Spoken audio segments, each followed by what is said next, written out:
পাশেরাতে বউকে রেখে কেউ ড্রয়িং রুমে ঘুমাচ্ছে? তাহলে কি আমি তোমার পাশে ঘুমাবো? এখানে ঘুমাতে হবে, নিচে ফ্লোরে বিছানা করে ঘুমো, এখানে চাদর আছে। আচ্ছা ঠিক আছে।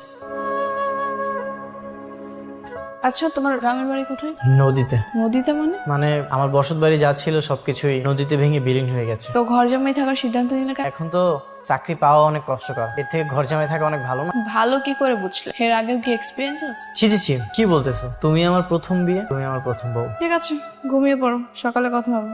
ওনাদের তো ডাক্তার ইঞ্জিনিয়ার দরকার নেই, দরকার হচ্ছে ঘর জামাই। আর আমার ঘর জামাই থাকতে কোনো অসুবিধা নেই। তোমার নাম কি? হাসান মাহমুদ। হাসান, তুমি ঘর জামাই থাকতে পারবে? মানে ঘর জামাই থেকে সব কাজ কাম করতে পারবে তো? জি জি পারবো। নীলার মা, এই যে দেখো, এ রাজি হয়েছে ঘর জামাই হয়ে থাকার জন্য, সব কাজ কাম করে দিতে পারবে, বুঝছো? এখন দেখো ছেলেকে পছন্দ হয় কিনা। মা, আমি কিন্তু একে বিয়ে করতে পারবো না, ও একটা ড্রাইভার। তাতে কি হয়েছে? দেখতে কত সুন্দর আর ভদ্র ঘরের মনে হইতেছে। ড্রাইভার হচ্ছে কি হয়েছে? লেখাপড়া না করে কি ড্রাইভার হয়ে যায়? তাকে পছন্দ হয়েছে। আর তাছাড়া সবচেয়ে বড় কথা, সে সব শর্ত মেনে ঘর জামাই হতে রাজি হয়েছে।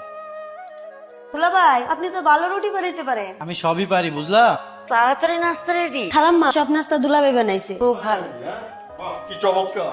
আমাদের জামাই সব কাজেই ওস্তাদ। হ্যাঁ, তাড়াতাড়ি বস, জামাই গরম গরম বানিয়েছে নাস্তা। Thank you. নাস্তা তুমি বানিয়েছো? হ্যাঁ আমি নিজ হাতে বানিয়েছি। কেন? কাজ করার জন্য লতা ছিল না? হ্যাঁ জানি তো, সমস্যা নেই, আমি তো বানাতে পারি। কেন তোমাকে কেন সব কাজ করতে হবে? এর পর দিনই সব কাজ করতে হবে? আশ্চর্য, জামাই করেছে তো কি হয়েছে? ওর তো কথাই ছিল বাড়ির সব কাজ করবে। হ্যাঁ আমার তো কাজ করতে কোনো সমস্যা নেই। আচ্ছা এই ঠান্ডা হয়ে যাচ্ছে, তুমি তাড়াতাড়ি খেয়ে নাও।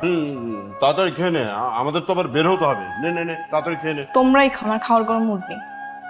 এই বাইরে তো বৃষ্টি হচ্ছে, গাড়ির ভিতরে যে বসো। তুমি কি আমার কোনো কথা শুনবা না? শুনবো না কেন? একবার শুধু হুকুম করে দেখো। তুমি তো ভালো করেই জানতে আমি তোমার সঙ্গে বিয়ে করতে রাজি ছিলাম না। হ্যাঁ সেটা তো জানি। এখন যখন বিয়ে হয়েই গেছে, তো তোমার তো আমার কথা সব শুনতে হবে। আমি তো কোনো কাজে ফাঁকি দিচ্ছি না। তুমি এখন থেকে বাসায় আর কোনো কাজ করবা না। বাসায় যে কাজের লোক আছে সে সব কিছু করবে, দরকার হলে নতুন লোক রাখবো। এইসব কাজ করানোর জন্য তো তোমার বাবা আমার শর্ত দিয়ে তোমার সঙ্গে বিয়েটা করিয়েছে। এখন আমি যদি এসব কিছু না করি, তারপর তো দেখা যাবে তোমার সঙ্গে আমার ডিভোর্স হয়ে গেছে। আচ্ছা, আমি তো তোমার বউ, তাই না? আমি যদি তোমাকে ডিভোর্স না দিই, তাহলে তারা কিভাবে ডিভোর্স করাবে? তারপরেও আমি তাদের মনে কষ্ট দিতে চাই না।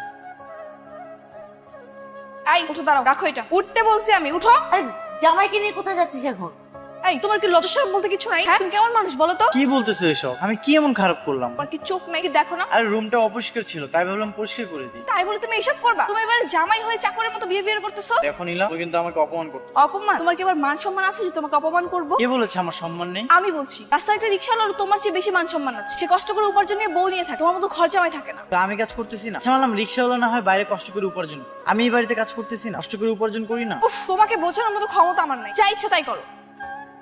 তোমার জন্য খাবার এনেছি, খেয়ে নাও। তোমাকে না কতবার বলছি আমার রুমে খাবার নিয়ে আসবা? সে বাদি খেতে আমার ভালো লাগে না। তখন তো তুমি খেলে না, তাই ভাবলাম তোমার জন্য খাবার নিয়ে আস। আর রাতে না খেলে তো তোমার শরীর খারাপ করবে। আমার শরীর খারাপ করলে তোমার কি? তুমি কেন আসছো? কি যে বলো না তুমি, তুমিই তো আমার সব। আর আমি করবো না তো এগুলো কে করবো? তোমাকে বিয়ে করতে পেরেছি বলেই তো এই বাড়ির ঘর যাও, আর এর জন্য তো তোমাকে ভালোবাসার সুযোগ পেয়েছি। কালকে বাড়ি ছেড়ে চলে যাও। কেন? কোথায় যাবে তুমি? এখানে মন চায় সেখানে যাও। তোমার এসব পাগলামি দেখতে আমার আর ভালো লাগে না। তাই বলে তুমি তোমার নিজের বাড়ি ছেড়ে চলে যাবে? হ্যাঁ যাবো। এখানে থাকলে আমি দম বন্ধ হয়ে মারা যাবো। এসব কথা বলো না প্লিজ। আমার কত স্বপ্ন ছিল, আমার একটা নিজের সংসার হবে, আমার নিজের হাজবেন্ডের সঙ্গে আমি আলাদা করে থাকবো, নিজের একটা পরিবার হবে। এখনো তো সময় শেষ হয়ে যায়, অনেক সময় আছে। তুমি চুপ করো। তোমাকে বিয়ে করে আমার সব স্বপ্ন মাটি হয়ে গেছে। ঠিক আছে, তাহলে কালকে সকালে আমরা ব্যাগ গুছিয়ে চলে যাব। আর কোথায় যাব সেটা পরে ভাববো। ঠিক আছে, আচ্ছা নাও এবার খাবারটা খেয়ে নাও। দাও, আমি খাচ্ছি। আমি খাইয়ে দিই? না থাক। দাও না।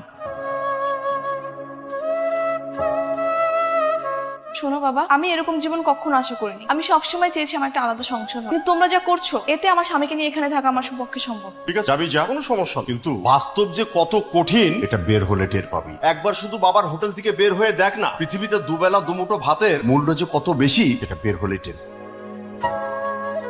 সবে তো শুনো, এখন আমরা দুজন মিলে যদি চাকরি করি, একটু কষ্ট করে থাকি, তাহলে আমাদের সংসারটা অনেক ভালোই চলবে। আমার তো কোনো সমস্যা নেই, আমি বলছি যে তারপর যেখানে ইচ্ছে সেখানে থাকতে পারবে। কিন্তু তুমি থাকতে পারবে তো? তোমার কষ্ট হয়ে যাবে না? আর তুমি তো এই পরিবেশের সাথে অভ্যস্ত না, থাকতে পারবে তো? হ্যাঁ, সমস্যা নেই, আমি চেষ্টা করবো। আর তার চেয়ে বড় কথা, তোমাকে তো ছোট হয়ে থাকতে হবে না। আমরা আত্মসম্মান নিয়ে বাঁচতে পারবো। তুমি যেখানে থাকবা আমি সবসময় তোমার ছায়া হয়ে থাকবো।